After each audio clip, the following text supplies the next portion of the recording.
Hey guys, this is CFL Mods Gaming, and today I'm coming at you with another product review. Today we have the Vangard X1 Powerbank, and it is marketed as a 10,000 milliamp hour portable battery charger, of course, a power bank as it says, and I want to see if that is true, if it actually is a 10,000 milliamp hour portable power bank, because as you guys can see by the size, this is a very small power bank. I'll get the box out of the way here. It's just the power bank. Got it from a seller on Amazon. Comes with a USB cable, of course, and then the power bank itself. And so we'll, let's see here. We've got one button on the side, and that lets you see what your battery percentage is. There's the peel. I saved that for you guys. I've been using this guy for, I guess, sort of right under a week now. And it works pretty well. It does have a USB-C, which is something that I noticed right away, is that differs from other power banks that I've had that normally just have USB-A outputs.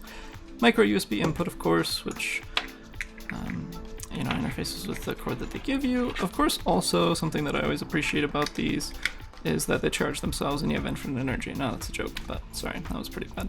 Anyway, but you can switch the cord around and then you have a charger for anything that takes micro USB. So you can charge Android phones, or I have several other small devices that do this.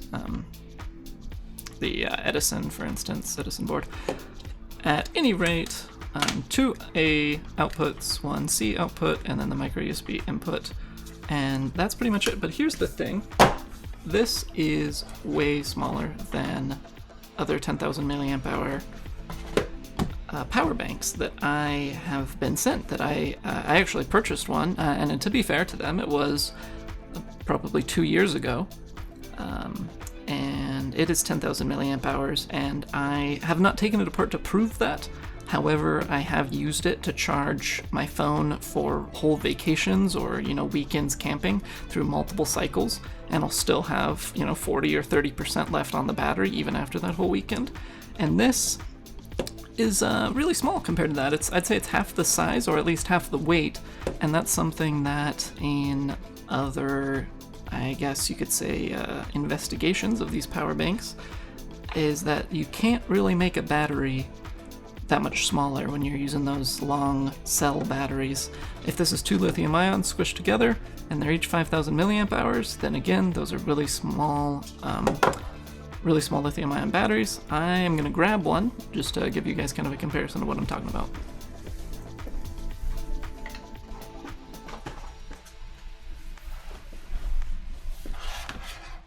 So this is my Edison, Intel Edison in a 3D printed case. Check out videos for my 3D printed stuff up there. But anyway, I'll stop doing that.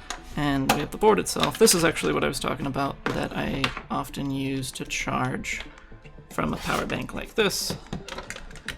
Do this to do that, and now it's charging. But anyway, of course it's just charging this lithium ion battery, so we have a battery charging a battery, but that's fine. This is a 2,000 milliamp hour battery. Now, if you were to make it this full size, I'm not sure what the exact volume would be, but you can see, obviously you have to have some components in here, a board of some type, or at least a controller. These batteries do have controllers here along the top to prevent things like overvoltage. I am not an expert on these things, but I do have several of them, and I've watched some videos from people who have looked into them more and tested the actual outputs of the batteries, who know a lot more about this technology than I do, but I do know a tidbit, and I also I'm very curious about this because, like I mentioned, the other 10,000 milliamp hour battery that I have is twice as large, easily, just by weight and volume. It's a little bit more wide and a fair amount taller, and so I'm quite curious if this actually is 10,000 milliamp hours. I have not done any tests as far as plugging it into something and letting it charge. I also don't have a variable power supply or anything to monitor how much power is going into it when it is charging from zero. I suppose I could let this die and charge it 5 times, and if it gets a full charge 5 times from zero, then it, I suppose in a lossless system, but if it gets close to it at least, then we know that this guy has 10,000 milliamp hours. But short of that, I'm gonna grab my iFixit toolkit here and see if we can't do something to get this guy open and take a look at what's actually inside. I did let the guys over who sent me over the Vangard X1 know that I was going to be doing this, and they said that it was okay. So I'm kind of going into it with the assumption that it actually is legit, but we are going to dig in and find out. I imagine we're going to need some prying tools here, and then I might get like some flat blade. I got my needle nose pliers here as well, and so we're going to see if we can't get into this and see what we really have inside. Now I do want to take a moment while you guys are watching this time lapse of me get a start on this this battery here, this Powerbank, and say that when you're working with lithium-ion batteries, especially those that are fully charged or really have any charge to them at all, you need to be extremely careful using metal tools. I have been doing electronics repair ever since the iPod 5th gen is when I started doing repair and part replacement. And in one of those repairs that I did, I was using a very small metal screwdriver to just get a start on the edge of the battery, on the glue that holds the battery down. That was before they had the pull tabs. And I did that so that I could get my plastic tools under the battery to pry it upwards and pull it off of that adhesive that was holding it to the metal backplate. And in doing so, I gave a little bit too much pressure, torquing the screwdriver downwards to try to get just a little bit of the edge of the battery to pull up from that metal so that I could get my plastic tools under and continue to pry it upwards.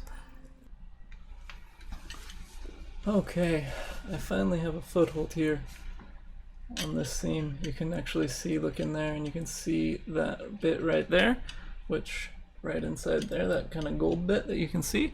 And I am going to go out on a limb and say that that is the edge, or I should say the top, the krypton tape, I believe it's called, on the top of the lithium-ion battery, or at least one of them. Still not sure exactly what we have in here, but I do have a foothold on it, so I'm going to continue to try to pry it open and see what we can do. And in doing so, I made a very small puncture on the bottom of the lithium-ion battery that was powering that iPod 5th gen.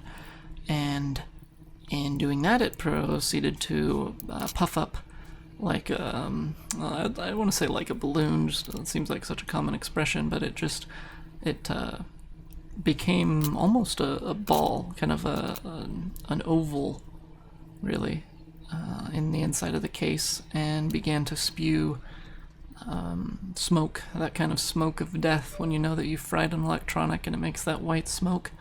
That's similar to what it smelled like, but it was a very large cloud. I'd say probably 8 to 12 inches in diameter that just emitted and went up from my work desk or workstation there, and filled the room. I mean, you know, obviously it didn't fill the room with smoke. I mean to say that it filled the room with that smell, and you know, as the smoke dissipated, it was pretty noticeable throughout the house. And so we, you know, had to vent that out. Luckily it didn't start a fire or anything. I have heard of them doing that. But at any rate, I just do want to say to be extremely careful when using metal tools. As soon as I have a good hold in here, I am going to transition to using plastic tools as much as I can.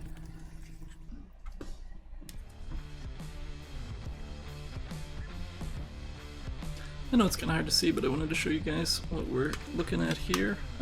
We've got in here where you could see that gold. That is likely, I'm still assuming, the lithium-ion battery, but you see that there's only that little spot of it here and that here. Those are two holes, I assume, for the tools that are actually meant to open this case, and so we're going to utilize those to dig a little bit deeper in here. I am, again, being very careful with this metal tool. Careful in the sense, not that I'm being gentle with it, but that I'm making sure that I am only prying on plastic, which is, I would say, okay to pry on unless you're shoving the plastic into the battery. Plastic can, of course, also puncture the battery if it's, you know, has a lot of pressure in a specific point, or alternatively, if it's sharp in any way. And I'll keep going at this, and what I'm going to try to do, or what I'm going to do next, is get 2 tools in here, probably just a screwdriver and this, and then we'll see if we can't use both here to give us a better look in there.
Alright, so I've kind of got those 4 pry points up there, and on the 2 sides, I just kind of scribed across to figure out where they would be on the side. On similar things, similar electronics that I've seen, there would be either one here and one here, or just one here, and then it would fold up. So I'm going to go for the bottom, since this seems to just be a shell similar to like an I/O shield, and I don't think that they're going to clip above that micro USB. While I'm here, I would like to point out an error that I made earlier in the video, which is to say that this is a USB-C in to charge with USB-C as opposed to charging with the USB-A cable. From what I do know about USB-C, I'm assuming that that is going to charge this power bank much quicker than the micro USB connected to a normal wall charger or whatnot. That would supply less amperage to the power bank than the USB-C. However, that is not my area of expertise.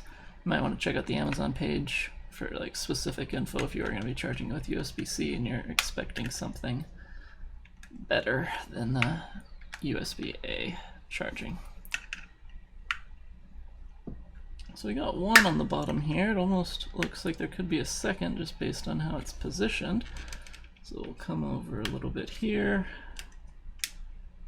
and see if we have one there. Yep, looks like we do as well. So we've got 2 on the bottom, 2 on each side, and possibly one on the front there. We'll find out in just a second once we pry up on this one. And it doesn't seem to be letting go yet. So we're going to assume that there's either some more latches on the kind of the counter sides on the actual case side. It is coming up quite a bit though, but it does seem to be hinging on the top, or I should say catching. It does seem like it won't be actually hinged on the top and just open nicely for us on the top. So we'll work our way around the top now.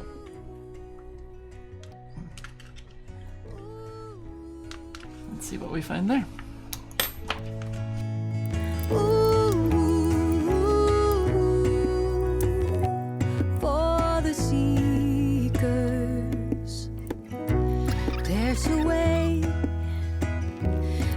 Today, let a heavy mind face the open. On the ground, life will be found. Let me guide your feet to the ocean, and we go.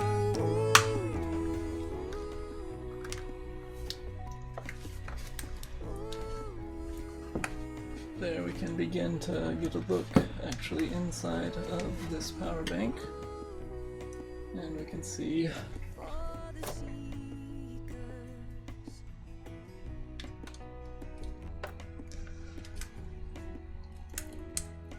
We can see the lithium-ion battery there hooked up, and we can also see the LED for the battery indicator.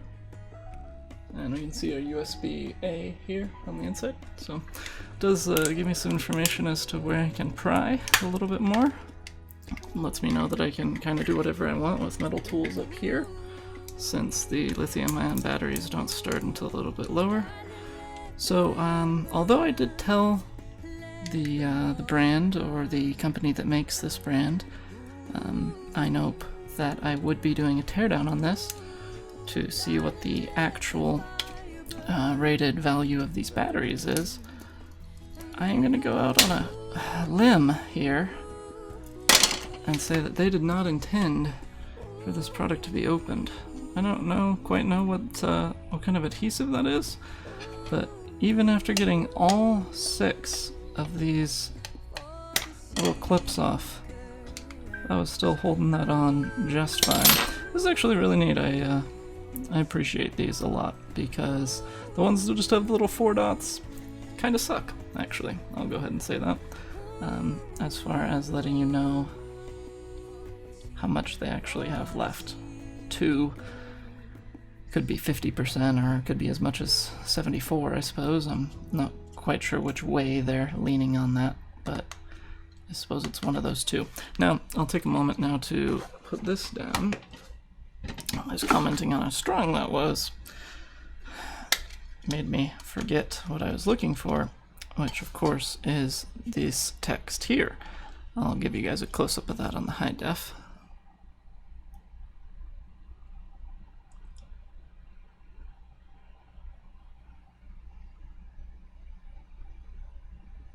And as you can read very clearly, 3.7 volts, 2000 milliamp hours. We'll go ahead and put him back away. And take a look at this guy.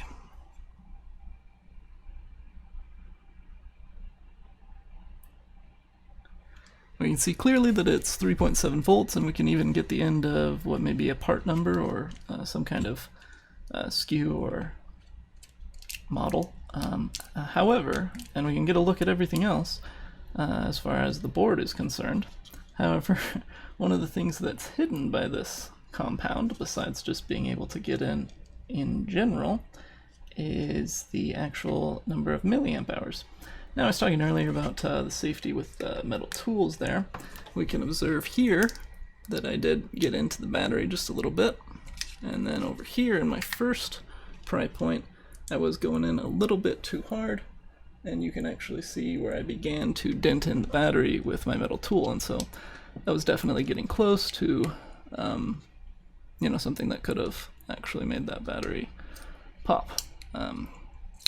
So yeah, I'd frankly advise against this, but if you are doing anything like this, I can easily say that extreme caution should be used.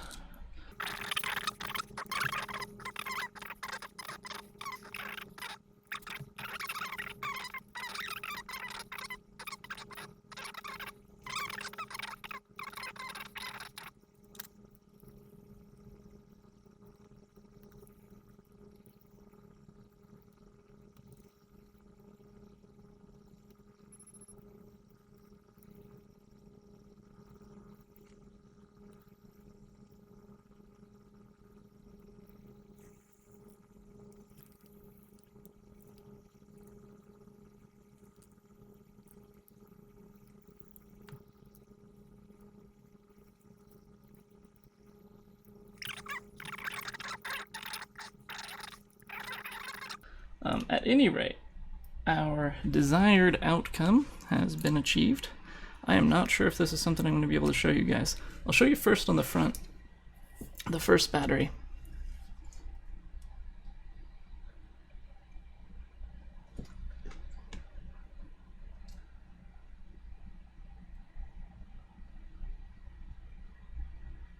If you hold it just right, there's a place where you can see the zeros that I've rubbed off by trying to get to the first number, the below the adhesive. You can actually see where they were stamped in or pressed in or printed on. I'm not actually sure how those get on there. Maybe heat printed or Not sure what kind of thermal activated ink or what that is, but you can see that the first number is a half of a 5, and then you have a 0, and then the milliamp hours, and I believe there's enough space for a 0 in between that. So based on that, I was thinking that this is a 5,000 milliamp hour battery, and then I remembered looking at the side and thinking that it's, you know, thick enough to house back-to-back batteries, which is exactly what they're doing. And so you can see there we have the first battery on top and the second battery immediately below that. And this one actually has the adhesive in a long line. I'll try to show you that here. Let me get my plastic tool here. That adhesive runs here in a long line instead of being in a blob to the case. And so if we look inside there, I'll turn it so it's right side up, and look in there, we can actually see that barcode there.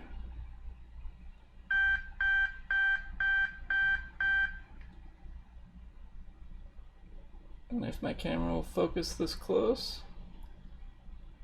we can see right there that says 5,000. I'll let it focus again, or try to at least.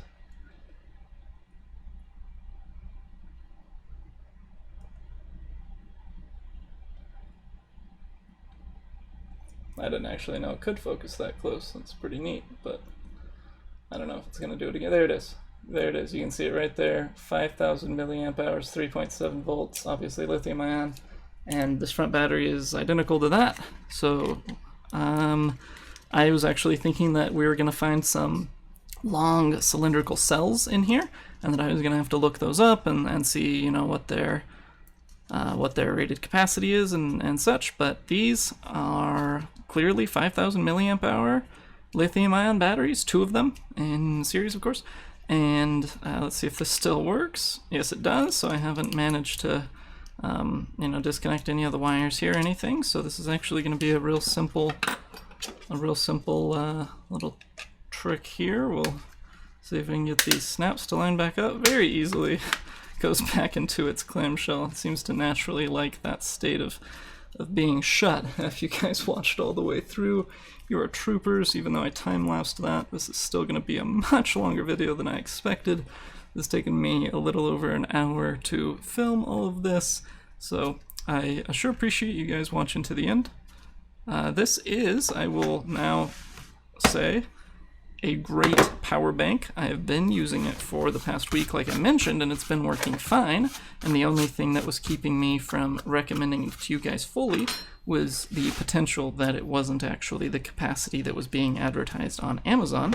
However, that is not the case. It is actually 10,000 milliamp hours, which is quite impressive. I mean, really, if you think about it, in this form factor, something that you can put in your pocket and not be a complete nerd, having it stick out of your pocket a few inches and have everybody be able to see that you're carrying around a power bank. Oh, missed one tool there for iFixit toolkit. We'll put that. This is not sponsored by iFixit, although I would love if that could happen at some point.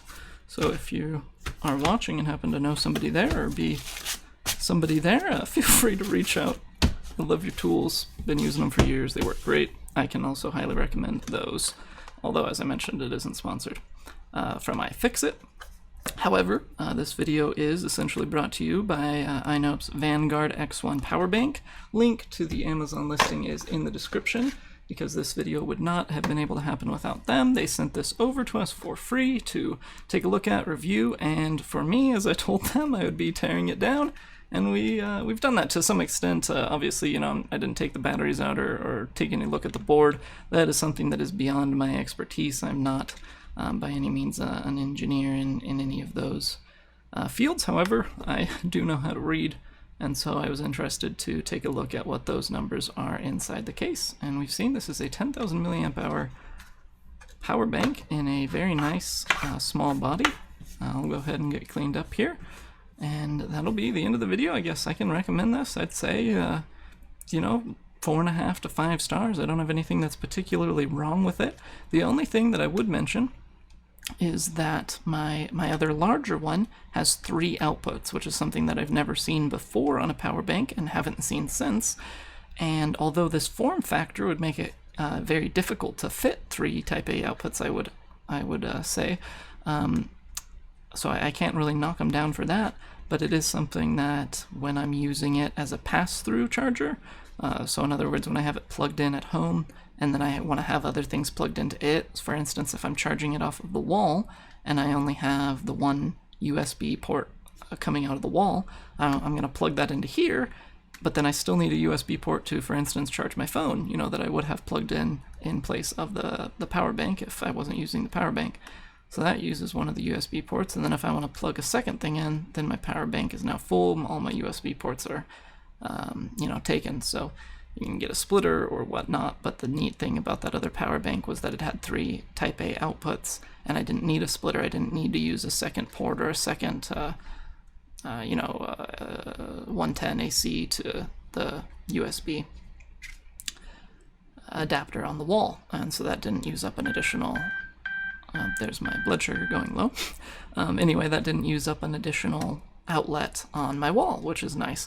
But in this form factor, at this size and this weight, with this utilization of both the side here for a Type-C input, the 2 Type A's, micro USB input, and then the button to check the power there, I can't fault this at all, and I'm going to go ahead and fully recommend it. 5 stars. I'll probably put it in my my tech list of the under $50 tech to pick up that I do in my my tech video descriptions. So yeah, check that list out below if you're looking for some cool tech under 50 or needing some parts for projects. And that'll be pretty much it, guys. Link to this is in the description. I will also be including in the pinned comment below a link to this that will get you a special discount from the guys over at Ainope. They will give me some kind of coupon code, I'm sure. I don't know how much it is, but they'll usually give me something from anywhere upwards of 3 to 10, 15% off of their products for you guys watching this video.